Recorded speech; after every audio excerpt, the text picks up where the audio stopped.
Hi guys, welcome back to the channel. ಮೊದಲನೇದಾಗಿ Mandya Nitro viewership release ಆಗಿದೆ. ನಾನು ಕಳೆದ ಮಂಡ್ಯ ನೈಟ್ರೋ ಬಗ್ಗೆ ಮಾತಾಡ್ತಾ ಇಲ್ಲ, ಬದಲಿಗೆ ಅದರ ಹಿಂದಿನ ಮಂಡ್ಯ ನೈಟ್ರೋ ನಮ್ಮ ಜೇಕಬ್ ಫಾಟೋ ಅವರು ರೋಮನ್ ರೈನ್ಸ್ ಅವ್ರನ್ನ ಅಕ್ನಾಲೇಜ್ ಮಾಡಿದ್ರಲ್ಲ, ಆ ಒಂದು ಮಂಡ್ಯ ನೈಟ್ರೋ ಎಪಿಸೋಡ್ಗೆ ನೆಟ್ಫ್ಲಿಕ್ಸ್ ಅಲ್ಲಿ 2 ಮಿಲಿಯನ್ ವ್ಯೂವರ್ಶಿಪ್ ಬಂದಿದೆ.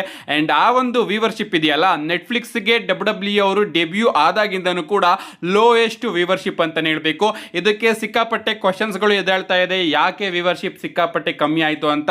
ಒಂದು ರೀಸನ್ ಏನಪ್ಪ ಅಂದ್ರೆ WWE ಅವರು ನೆಟ್ಫ್ಲಿಕ್ಸ್ ಅಲ್ಲೇನೆ ರಾ ಮುಗಿದ್ಮೇಲೆ ಮಾಸ್ಕ್ ವರ್ಸಸ್ ಮಾಸ್ಕ್ ಮ್ಯಾಚ್ ನ ಏರ್ ಮಾಡ್ತಾರೆ. ಸೊ ಅದನ್ನ ಜಾಸ್ತಿ ಜನ ನೋಡಿಲ್ಲ, ಅದಕ್ಕೋಸ್ಕರ ವ್ಯೂವರ್ಶಿಪ್ ಕಮ್ಮಿ ಆಗಿರ್ಬೋದು, ಸಿಂಕ್ ಆಗಿರ್ಬೋದು, ಏನೇನೋ ಬರ್ತಾ ಇದೆ. ಅಷ್ಟೇ ಅಲ್ಲ, ಟೈಮಿಂಗ್ಸ್ ಕೂಡ ಜಾಸ್ತಿ ಆಗಿರೋದ್ರಿಂದ ಓವರ್ ಆಲ್ ವ್ಯೂವರ್ಶಿಪ್ 2 ಮಿಲಿಯನ್ ಬಂದಿದೆ ಅಂತ ಹೇಳ್ತಾ ಇದ್ದಾರೆ. ಸದ್ಯಕ್ಕೆ ಮಂಡೇ ನೈಟ್ರೋ ವ್ಯೂವರ್ಶಿಪ್ 2 ಮಿಲಿಯನ್ ಬರ್ತಾ ಇದೆ.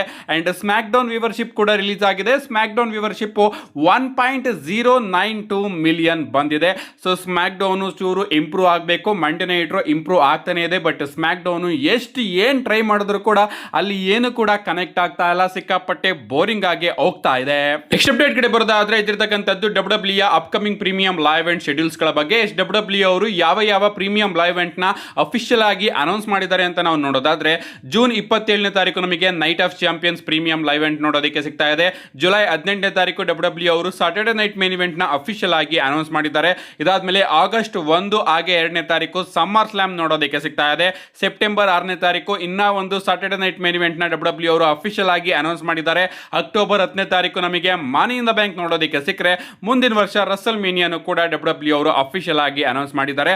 ಸದ್ಯಕ್ಕೆ ಇಷ್ಟು ಪ್ರೀಮಿಯಂ ಲೈವ್ ಇವೆಂಟ್ ನ WWE ಅವರು ಅಫಿಷಿಯಲ್ ಆಗಿ ಅನೌನ್ಸ್ ಮಾಡಿದ್ದಾರೆ. ಇನ್ನು ಬಹಳಷ್ಟು ಪ್ರೀಮಿಯಂ ಲೈವ್ ಇವೆಂಟ್ ನ ಇದ್ರ ಮಧ್ಯೆ WWE ಅವರು ಅನೌನ್ಸ್ ಕೂಡ ಮಾಡ್ತಾರೆ. ನೆಕ್ಸ್ಟ್ ಅಪ್ಡೇಟ್ ಕಡೆ ಬರೋದಾದ್ರೆ ಇದಿರ್ತಕ್ಕಂಥದ್ದು ನಮ್ಮ ಬ್ರಾನ್ಸನ್ ರೀಡ್ ಅವರ ಬಗ್ಗೆ. ನೀವು ಇಲ್ಲಿ ನೋಡ್ತಾ ಇರಬಹುದು, ಬ್ರಾನ್ಸನ್ ರೀಡ್ ಅವರ ಹೊಸ ಫೋಟೋ ರಿಲೀಸ್ ಆಗಿದೆ. ಈ ಒಂದು ಫೋಟೋದಲ್ಲಿ ನಮ್ಮ ಬ್ರಾನ್ಸನ್ ರೀಡ್ ಅವರು ಸಿಕ್ಕಾಪಟ್ಟೆ ಸ್ಲಿಮ್ ಆಗಿ ಮಸ್ಕ್ಯುಲರ್ ಆಗಿ ನಮಗೆ ನೋಡೋದಕ್ಕೆ ಸಿಗ್ತಾ ಇದ್ದಾರೆ. ಅವರ ಆಗಿನ ಫೋಟೋದಲ್ಲಿ ಅವರು ಎಷ್ಟು ಬಲ್ಕಿ ಆಗಿದ್ರು ನೀವು ಇಲ್ಲಿ ನೋಡ್ತಾ ಇರಬಹುದು. ಅಂಡ್ ಈಗಿನ ಫೋಟೋನ ನೀವು ಇಲ್ಲಿ ನೋಡ್ತಾ ಇರಬಹುದು. ಏನೇ ಆಗಲಿ, ಇಂಜುರಿ ಟೈಮ್ ನ ನಮ್ಮ ಬ್ರಾನ್ಸನ್ ರೀಡ್ ಅವರು ಸಖತ್ತಾಗಿ ಯುಟಿಲೈಸ್ ಮಾಡ್ಕೊಂಡಿದ್ದಾರೆ ಅಂತ ಅನಿಸ್ತಾ ಇದೆ. ನೋಡ್ಬೇಕು ಗಾಯ್ಸ್, ಇವರ WWE ರಿಟರ್ನ್ ಯಾವಾಗ ನೋಡೋದಕ್ಕೆ ಸಿಗುತ್ತೆ ಅಂತ. ನೆಕ್ಸ್ಟ್ ಅಪ್ಡೇಟ್ ಕಡೆ ಬರೋದಾದ್ರೆ ಇದಿರ್ತಕ್ಕಂಥದ್ದು ನಮ್ಮ ಟ್ರೈಬಲ್ ಚೀಫ್ ರೋಮನ್ ರೈನ್ಸ್ ಅವರ ಬಗ್ಗೆ. WWE ಅವರು ಅಫಿಷಿಯಲ್ ಆಗಿ ನಮ್ಮ ರೋಮನ್ ರೈನ್ಸ್ ಅವ್ರನ್ನ ಜುಲೈ 18ನೇ ತಾರೀಕು ಫೆನೆಟಿಕ್ಸ್ ಫೆಸ್ಟ್ ಗೆ ಅಫಿಷಿಯಲ್ ಆಗಿ ಅನೌನ್ಸ್ ಮಾಡಿದ್ದಾರೆ. ಸೊ ನಮ್ಮ ರೋಮನ್ ರೈನ್ಸ್ ಅವರು ಫೆನೆಟಿಕ್ ಫೆಸ್ಟ್ ನ ಹೋಗಿ ತಲುಪ್ತಾ ಇದ್ದಾರೆ. ಅಲ್ಲಿಂದ ಕೆಲವೊಂದಷ್ಟು ಇಂಟರ್ವ್ಯೂಸ್ ಗಳು ಕೂಡ ರಿಲೀಸ್ ಆಗುತ್ತೆ. ಅಂಡ್ ಆಗ ನಾನು ತಿಳಿಸ್ಕೊಡ್ತೀನಿ ರೋಮನ್ ರೈನ್ಸ್ ಅವರು ಯಾರ್ಯಾರ ಬಗ್ಗೆ ಏನೇನ ಕಮೆಂಟ್ ಮಾಡಿದ್ರು ಅಂತ. ಏನೇ ಆಗಲಿ, ಫ್ಯಾನ್ಸ್ ಅಂಡ್ ರೋಮನ್ ರೈನ್ಸ್ ಅವರ ಮೀಟ್ ಅಪ್ ನಮಗೆ ಜುಲೈ 18ನೇ ತಾರೀಕು ಫೆನೆಟಿಕ್ ಫೆಸ್ಟ್ ಅಲ್ಲಿ ನೋಡೋದಕ್ಕೆ ಸಿಗ್ತಾ ಇದೆ. ನೆಕ್ಸ್ಟ್ ಅಪ್ಡೇಟ್ ಕಡೆ ಬರೋದಾದ್ರೆ ಇದಿರ್ತಕ್ಕಂಥದ್ದು ನಮ್ಮ ಲೋಗನ್ ಪಾಲ್ ಅವರ ಬಗ್ಗೆ. ತನ್ನ ಕರಿಯರ್ ಅಲ್ಲಿ, ತನ್ನ ಜೀವನದಲ್ಲಿ ಏನೇ ಆದ್ರೂ ಕೂಡ ಅದನ್ನ ಪ್ರಾಫಿಟ್ ಆಗಿ ಯಾವ ರೀತಿ ಯೂಸ್ ಮಾಡ್ಕೋಬೇಕು ಅಂತ ನಾವು ಇನ್ಫ್ಲೂಯೆನ್ಸರ್ ಆದಂತಹ ಲೋಗನ್ ಪಾಲ್ ಅವ್ರನ್ನ ನೋಡಿ ಕಲ್ತ್ಕೋಬೇಕು. ನಿಮ್ಮೆಲ್ಲರಿಗೂ ಕೂಡ ಗೊತ್ತೇ ಇರಬಹುದು, ನಮ್ಮ ಲೋಗನ್ ಪಾಲ್ ಅವರ ಬೈಸಿಪ್ಸ್ ಅಲ್ಲಿ ಇಂಜುರಿ ಆಗಿತ್ತು. ಅಂಡ್ ಈಗ ಅವರು ಅದನ್ನೇ ತನ್ನ ಕಂಟೆಂಟ್ ಮಾಡ್ಕೊಂಡಿದ್ದಾರೆ. ಅಂಡ್ ಡೈಲಿ ಬಂದು ವ್ಲಾಗ್ಸ್ ಗಳನ್ನ ಅಪ್ಲೋಡ್ ಮಾಡಿ ಇಂಜುರಿ ಯಾವ ರೀತಿ ಇದೆ ಅಂತ ಹೇಳ್ತಾ ಇದ್ದಾರೆ. ನೀವು ಇಲ್ಲಿ ನೋಡ್ತಾ ಇರಬಹುದು ಅವರ ರಿಕವರಿ ಯಾವ ರೀತಿ ನಡೀತಾ ಇದೆ ಅಂತ. ಸೊ ಚೆನ್ನಾಗಿ ರಿಕವರಿನ ನಮ್ಮ ಲೋಗನ್ ಪಾಲ್ ಅವರು ಮಾಡ್ತಾ ಇದ್ದಾರೆ. ಒಂದು ಸ್ಟೇಟ್ಮೆಂಟ್ ಕೂಡ ಕೊಟ್ಟಿದ್ರು, ಇದು ರಿಕವರಿ ಆಗೋದಕ್ಕೆ ಮಂತ್ಸ್ ಗಳು ಬೇಕು ಅಂತ ಡಾಕ್ಟರ್ಸ್ ಗಳು ಹೇಳಿದ್ದಾರೆ. ಬಟ್ ಡಾಕ್ಟರ್ಸ್ ಗಳು ಹೇಳೋದನ್ನ ನಾನು ನಂಬೋದಿಲ್ಲ, ನಾನು ವೀಕ್ಸ್ ಗಳಲ್ಲೇ ಮತ್ತೊಮ್ಮೆ ರಿಟರ್ನ್ ಆಗ್ತೀನಿ ಅಂತ. ಸೊ ಅದೇ ರೀತಿ ಆಗ್ಲಿ, ಆದಷ್ಟು ಬೇಗ ಅವರು ರಿಟರ್ನ್ ಆಗ್ಲಿ ಅಂತ ಕೇಳ್ಕೋಣ.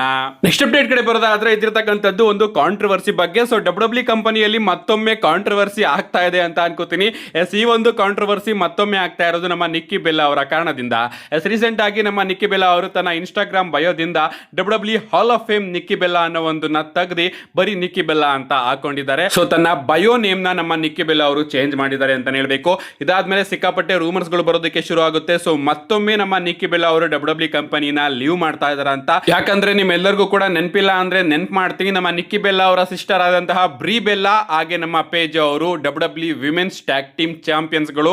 ಒರಿಜಿನಲ್ ಆಗಿ ಪೇಜ್ ಅವರ ಬದಲು ನಿಕ್ಕಿ ಬೆಲ್ಲಾ ಅವರೇ ಇರಬೇಕಾಗಿತ್ತು. ಬಟ್ ನಿಕ್ಕಿ ಬೆಲ್ಲಾ ಅವರಿಗೆ ಇಂಜುರಿ ಆಗಿರೋ ಕಾರಣ ಪೇಜ್ ಅವರು ಆ ಒಂದು ಜಾಗನ ಈಗ ತುಂಬುತ್ತಾ ಇದ್ದಾರೆ. ಸೊ ಈ ಒಂದು ಟೈಮ್ ಅಲ್ಲಿ ನಿಕ್ಕಿ ಬೆಲ್ಲಾ ಅವರು WWE ಕಂಪನಿಯಿಂದ ಕೋಪಗೊಂಡು ಹೊರಗಡೆ ಹೋದ್ರೆ, ಅಲ್ಲಿ ಬ್ರಿ ಬೆಲ್ಲಾ ಅವರು ಕೂಡ ಹೊರಗಡೆ ಹೋಗೋ ಚಾನ್ಸಸ್ ಕಾಣುತ್ತೆ. ಸೊ ಒಂದು ಕಾಂಟ್ರವರ್ಸಿ ಏನಾದ್ರೂ ಇಲ್ಲಿ ಉದ್ಘಾಟನೆ ಆಗ್ತಾ ಇದೆ, ನನಗಂತೂ ಗೊತ್ತಾಗ್ತಾ ಇಲ್ಲ.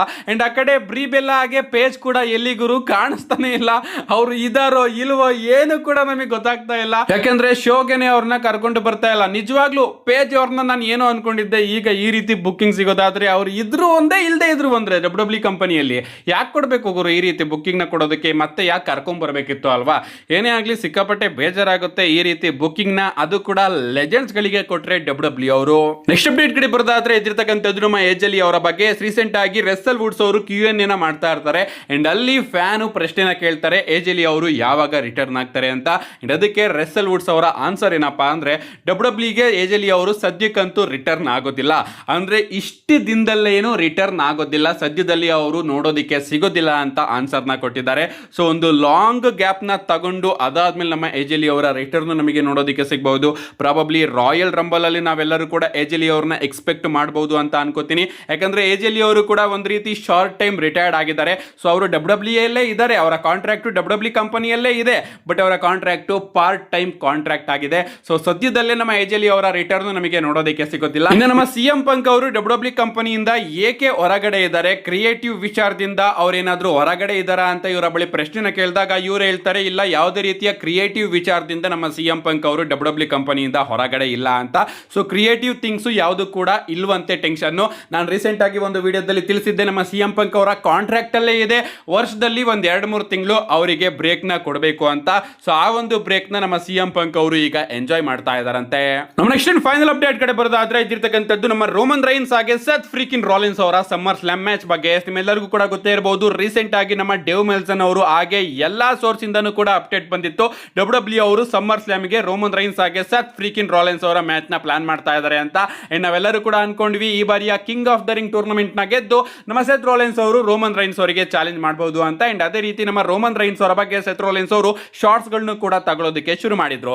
ಬಟ್ ಮಂಡೇ ನೈಟ್ ರಲ್ಲಿ ಏನ್ ನೋಡಿದ್ವಿ, ಮೊದಲ ರೌಂಡ್ ಅಲ್ಲಿ ನಮ್ಮ ಸೆತ್ ಫ್ರೀಕಿನ್ ರಾಲಿನ್ಸ್ ಅವರು ಆ ಒಂದು ಟೂರ್ನಮೆಂಟ್ ಇಂದ ಹೊರಗಡೆ ಹೋಗಿದ್ದಾರೆ. ಸೊ ಈಗ ನಮ್ಮ ಸೆತ್ ರಾಲಿನ್ಸ್ ಅವರು ರೋಮನ್ ರೈನ್ಸ್ ಅವರಿಗೆ ಚಾಲೆಂಜ್ ಮಾಡೋದಕ್ಕೆ ಆಗೋದಿಲ್ವಾ ಅಂತ ನೀವೇನಾದ್ರೂ ಕೇಳಿದ್ರೆ ಇನ್ನೂ ಕೂಡ ಚಾನ್ಸ್ ಇದೆ ಗೈಸ್.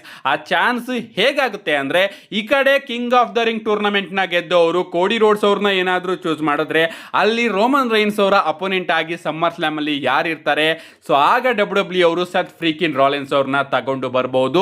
ಸೊ ಇದು ಫ್ಯಾನ್ಸ್ ಗಳ ಅಸಂಪ್ಷನ್, ಯಾವುದೇ ರೀತಿಯ ಅಪ್ಡೇಟ್ ಇಲ್ಲ ಸದ್ಯಕ್ಕೆ, ಇನ್ನೂ ಕೂಡ ಅಪ್ಡೇಟ್ ಗಳು ಬರ್ತಾ ಇದೆ.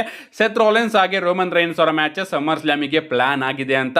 ಸೊ ಪ್ರಾಬಬ್ಲಿ ಟೂರ್ನಮೆಂಟ್ ಎಂಡಿಂಗ್ ತನಕನೂ ಕೂಡ ನಾವು ವೆಯ್ಟ್ ಮಾಡಬೇಕು ಅಂತ ಅನ್ಕೋತೀನಿ. ಆ ಕಡೆ ಏನಾದರೂ ನಮ್ಮ ಜೇ ಊಸೋ ಅವರು ಟೂರ್ನಮೆಂಟ್ ನ ಗೆದ್ರೆ ಅವರು ಕೋಡಿ ರೋಡ್ಸ್ ಅವ್ರನ್ನ ಚೂಸ್ ಮಾಡ್ತಾರೆ. ಸೊ ರೋಮನ್ ರೈನ್ಸ್ ಅವರಿಗೆ ಅಪೋನೆಂಟ್ ಯಾರಾಗಿರ್ತಾರೆ, ರೋಮನ್ ರೈನ್ಸ್ ಹಾಗೆ ಎಲಿನೈಟ್ ಅವರ ಮ್ಯಾಚ್ ನ WWE ಅವರು ಸಮ್ಮರ್ ಸ್ಲಾಮ್ ಅಲ್ಲಿ ಮಾಡುತ್ತಾ, ಆದ್ರೆ ಅದು ಸಮ್ಮರ್ ಸ್ಲಾಮ್ ನ ಮೈನ್ ಇವೆಂಟ್ ಕ್ಯಾಲಿಬರ್ ಮ್ಯಾಚ್ ಆಗುತ್ತಾ, ಸೊ ಒಂದು ದೊಡ್ಡ ಕ್ವಶನ್ ಮಾರ್ಕು. ಅಥವಾ WWE ಅವರು ಏನಾದರೂ ಒಬಾಫೆಮಿ ಅವ್ರನ್ನ ರೋಮನ್ ರೈನ್ಸ್ ಅವರ ಮುಂದೆ ಇಳಿಸ್ತಾರ. ಸೊ ಒಬಾಫೆಮಿ ಹಾಗೆ ರೋಮನ್ ರೈನ್ಸ್ ಅವರ ಮ್ಯಾಚ್ ಆದ್ರೆ 100% ರೋಮನ್ ರೈನ್ಸ್ ಅವರಂತೂ ಸಮ್ಮರ್ ಸ್ಲಾಮ್ ಅಲ್ಲಿ ಸೋಲೋದಿಲ್ಲ.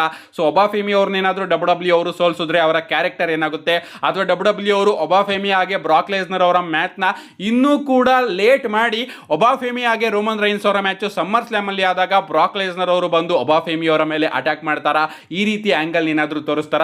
ಸದ್ಯಕ್ಕೆ ಸಮ್ಮರ್ ಸ್ಲಾಮ್ ಅಲ್ಲಿ ರೋಮನ್ ರೈನ್ಸ್ ಅವ್ರನ್ನ ಯಾರು ಫೇಸ್ ಮಾಡ್ತಾರೆ ಅನ್ನೋದಕ್ಕೆ ಒಂದು ಬಿಗ್ ಕ್ವಶನ್ ಮಾರ್ಕ್ ಈಗ ಬಂದು ನಿಂತಿದೆ. ಇನ್ನೂ ಕೂಡ ನಾವು ಇಲ್ಲ ಗುರು ಸೆತ್ ರಾಲಿನ್ಸ್ ಹಾಗೆ ರೋಮನ್ ರೈನ್ಸ್ ಅವರ ಮ್ಯಾಚ್ ಆಗೋದೇ ಇಲ್ಲ ಅನ್ನೋ ಒಂದು ತೀರ್ಮಾನಕ್ಕೆ ಬರೋದಕ್ಕೆ ಆಗುದಿಲ್ಲ. ಯಾಕಂದ್ರೆ ಸೆತ್ ರಾಲಿನ್ಸ್ ಅವರು ರೆಗ್ಯುಲರ್ ಆಗಿ ರೋಮನ್ ರೈನ್ಸ್ ಹಾಗೆ ಬ್ಲಡ್ ಲೈನ್ ಸ್ಟೋರಿ ಲೈನ್ ನಲ್ಲಿ ಇನ್ವಾಲ್ವ್ ಆಗಿದ್ದಾರೆ. ನೋಡೋಣ ಗೈಸ್ ಏನೇನಾಗುತ್ತೆ ಅಂತ. ರೋಮನ್ ರೈನ್ಸ್ ಅವ್ರನ್ನ ನಿಮ್ ಪ್ರಕಾರ ಸಮ್ಮರ್ ಸ್ಲಾಮ್ ಅಲ್ಲಿ ಯಾರು ಫೇಸ್ ಮಾಡ್ತಾರೆ, ನಿಮ್ಮ ಅನಿಸಿಕೆನ ಕಮೆಂಟ್ ಮಾಡಿ ಅಂತ ಹೇಳ್ತಾ, see you guys in my next video.